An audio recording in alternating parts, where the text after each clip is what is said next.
is Jessica. Welcome back to my channel, The Retro Farmhouse. I'm doing today the part 2 of the DIY child's kitchen that I'm doing for my daughter.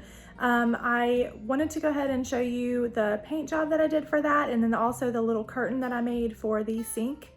Something else I've been thinking about lately as well is I know I have some times where I do some different farm vlogs, some things that we're doing here with our gardens, things like that. And I'm thinking maybe I'm going to start doing some uploads on Friday for that and just name them like Farm Vlog Fridays. So if you guys are interested in those type of videos, that's probably when I'll be putting those out. We've been doing lots of things around here this spring, adding a lot of new gardens, just planting a lot of different varieties that we haven't done before, and some other permaculture things that are very interesting that maybe you'd be interested in if you have a little farm or a garden or chickens, things like that. So I'll still be posting some regular other DIYs as I have time to be available. If you don't know, I'm a nurse, so I'm pretty busy with my regular daytime schedule. So it's been a little bit harder recently in the last couple months to put out some more videos, but I'm hoping things are changing a little bit with that so that I can put out some more content for you guys. If you do like this video and enjoy it, don't forget to hit that like button as well as subscribe, and make sure you're also hitting the notification button. I've had several people that are not getting notifications that my videos are coming up, but if you have that little notification bell that you hit on there, that will definitely make sure that you get those notifications. So let's get into doing today's project. The first thing I'm going to do before I paint is fill in all of these holes. I'm just using some caulking. You could also use some spackle, but this just creates a lot better clean lines for when I'm preparing to paint.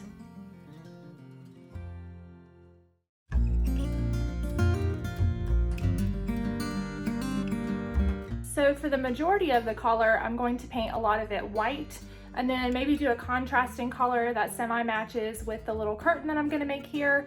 And so I'm going to start with just a bunch of different white shades that I have. I'm just going to mix these together. I already had these on hand, so I figured they would be good to use, and I'm just going to mix those in a container that I can seal again in case I want to reuse this paint later.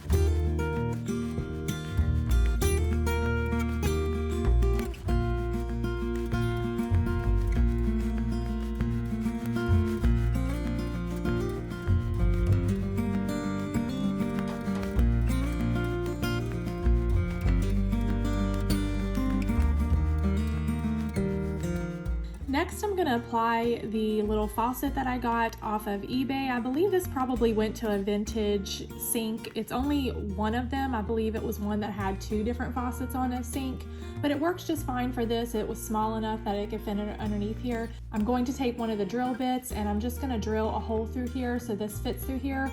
All of the hardware works really well so that I can just go ahead and use the nut, I guess it is, on the other side and put that in place.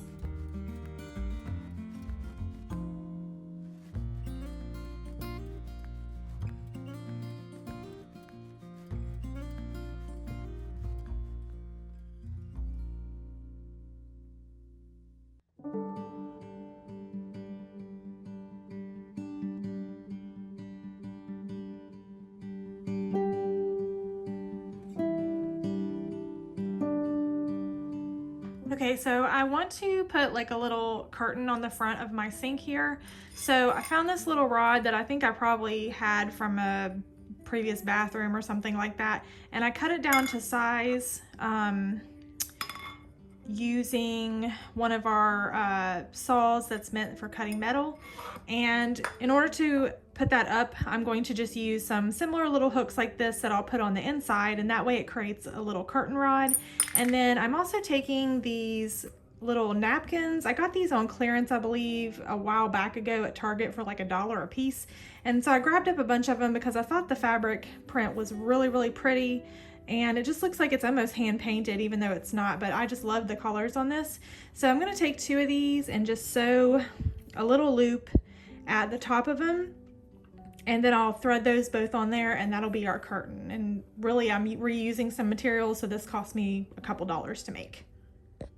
Okay, so I'm just gonna take the top portion and I'm just gonna fold it over and create like a big enough loop to where my rod's gonna fit in here. And then I'm just gonna sew along that edge.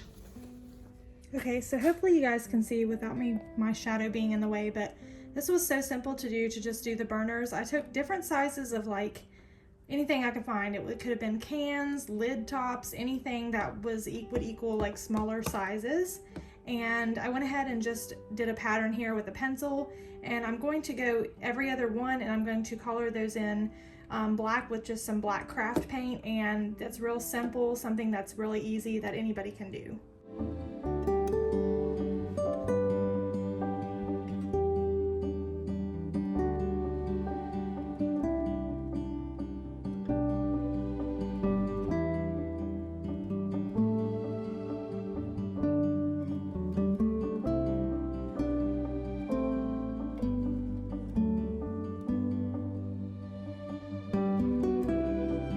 So for the oven door, I had to use this little, I guess it's called a piano hinge. I ended up cutting that down and putting a strip of wood here to attach that onto the bottom. And this works a lot better than some other hinges because it can go all the way across. I'm also using this magnetic tape I found at Walmart. I'm gonna end up attaching that with just some either hot glue or maybe some E6000 that holds pretty well to both sides of my oven here. That way when you shut it, it closes well. I love making this project using a lot of reusable materials. Again, this was made out of a lot of those cabinets that I was given. I was able to just redo some of the wood and make this beautiful little kitchen. It's very customized. My daughter has already been enjoying this quite well. And I also added some little details with the little handle here. I had this little iron handle that I think I got from Hobby Lobby a long time ago. I still need to figure out how to add some knobs to the stove top, but all in all, I think it turned out really cute.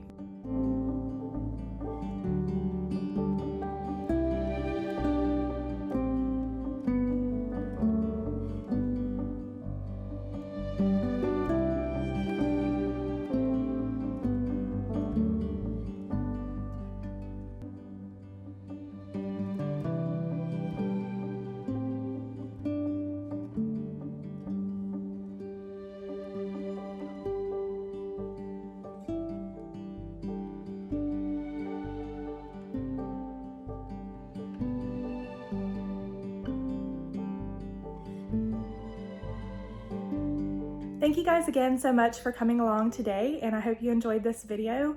Stay tuned for some more of our DIYs. Don't forget to check out our Etsy shop. I'll have that in the link below if you're interested in vintage aprons and some of our tea towels that I make. And also don't forget to follow me over on Instagram. I do post a lot on there of more reoccurring things that are happening lately with our farm and different things like that. Thank you guys again for joining me, and have a great day.